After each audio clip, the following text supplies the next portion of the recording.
Ketiga, kami putra-putri Indonesia menjunjung bahasa persatuan, bahasa Melayu.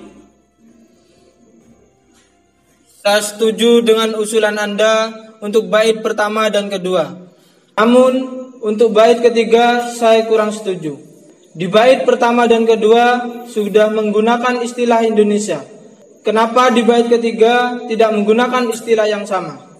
Sebaiknya untuk bait ketiga berbunyi, ketiga, kami putra dan putri Indonesia menjunjung bahasa persatuan, bahasa Indonesia.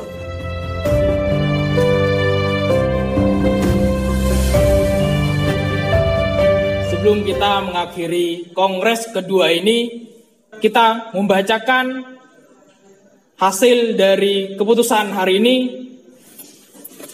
Kami putra dan putri Indonesia.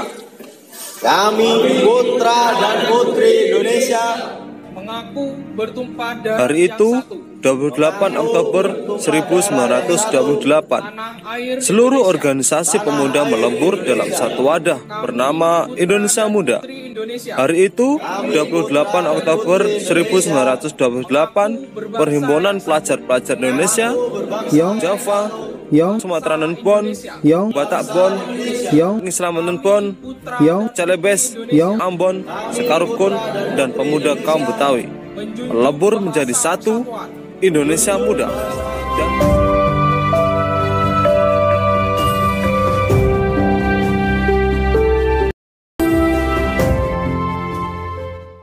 Itulah sejarah Sumpah Pemuda. Sesungguhnya, tidaklah mudah menyatukan bangsa Indonesia di masa lalu. Kendati mengalami nasib yang sama, yakni dijajah Belanda, tidak berarti bangsa Indonesia terbentuk begitu saja. Jelas, memerlukan perjuangan, butuh pengorbanan. Bahkan, sampai tahun 1949 Belanda masih berusaha membentuk negara-negara boneka di Nusantara. Dan, bangsa Indonesia lulus dari ujian tersebut. Itulah pentingnya Sumpah Pemuda yang terbukti ampuh hingga kini.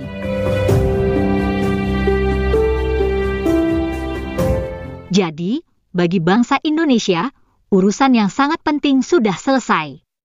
Urusan membentuk satu nusa, satu bangsa, dan satu bahasa sudah tuntas. Tapi kalau kita cermati, para pemimpin dan profesor Melayu Malaysia seolah-olah tidak bisa menerima realitas itu. Mereka tidak bisa menghargai Sumpah Pemuda itu, bahkan cenderung menghinanya. Konsep ilusi mereka, yakni Mahawangsa Melayu sebetulnya sebuah penghinaan bagi bangsa Indonesia. Mereka mengingkari keberadaan bangsa Indonesia.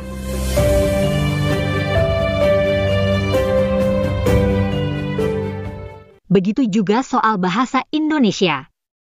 Mereka terus-menerus mengusik bahasa Indonesia dengan berbagai dalih, argumen, alasan, dan teori linguistik murahan. Para pemimpin dan profesor Malaysia mengajak semua orang untuk bernostalgia kembali ke zaman lingua franca. Mereka seolah-olah juga tidak bisa bersikap dewasa. Mereka seharusnya memperjuangkan bahasa mereka sendiri, yakni bahasa Melayu, tanpa harus mengganggu, mengusik, dan mendompleng bahasa Indonesia.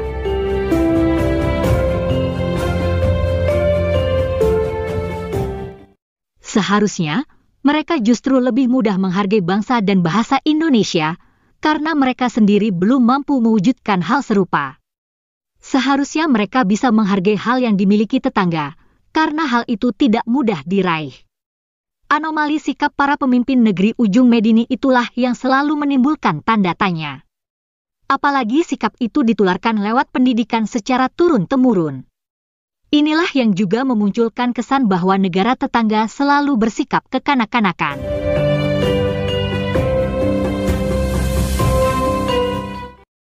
Untuk mendalami apa yang terjadi di negeri ujung Medini, marilah kita lihat pelajaran sejarah mereka, terutama mengenai nasionalisme seperti diajarkan oleh cikgu di sekolah. Dalam soal pembabakan, nasionalisme di Malaysia sungguh tidak jelas. Soalnya perlawanan raja secara sporadis di zaman dulu dimasukkan sebagai wujud nasionalisme. Perlawanan lokal pun dimasukkan. Padahal mereka jelas belum ada kesadaran berbangsa. Berikut ini videonya. Setelah berundur daripada Melaka, Sultan Mahmud Shah sebenarnya telah berusaha mendapatkan Melaka kembali dengan melakukan 3 kali serangan terhadap Portugis. Walau bagaimanapun, kita lihat serangan yang dilakukan oleh Sultan Mahmud Shah ni nanti akan menemui kegagalan. Jadi di sini, kesedaran nasionalisme sebenarnya telah lama wujud dalam pemikiran dan tindakan tokoh di negara kita. Daripada dulu hinggalah sekarang. Dan tokoh-tokoh ni kita boleh lihatlah dia meliputi daripada pelbagai peringkat, sama ada daripada pihak sultan, daripada pihak pembesar, dari tokoh-tokoh agama, daripada wartawan, daripada para guru dan juga penulis ataupun rakyat. Inilah yang membawa kepada kesedaran nasionalisme di negara kita. Dari penjelasan Cikgu tadi juga tampak sekali ada kebingungan soal nasionalisme di Malaysia. Mungkin penyebabnya adalah gagalnya nasionalisme di ujung Medini. Yang benar-benar memperjuangkan nasionalisme tidak berhasil jadi pemenang. Yang terjadi, Inggris memberikan kemerdekaan kepada pihak yang sebenarnya tidak berjuang.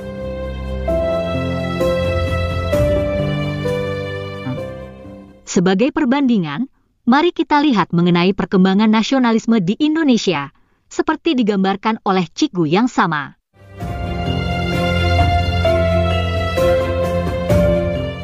Dan gerakan nasionalisme di Indonesia menjadi lebih radikal apabila adanya penubuhan parti politik. Di mana parti politik ini telah memperjuangkan kemerdekaan Indonesia. Antara parti-parti politik yang terkenal ialah kita ada Syarikat Islam atau SI, kita ada Parti Komunis Indonesia iaitu PKI dan juga Parti Nasionalis Indonesia iaitu PNI. Pada tahun 1928, Kongres Pemuda Indonesia telah melahirkan Ikrar Sumpah Pemuda.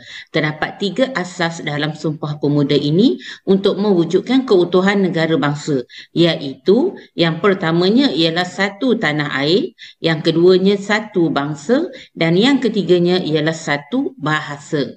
Selain itu, Soekarno juga telah mempelopori pembentukan Pemuafakatan Perhimpunan Politik Kebangsaan Indonesia yang kita kenali sebagai PPPKI. PPPKI ini ialah gabungan organisasi dan parti politik Indonesia yang memperjuangkan kemerdekaan Indonesia.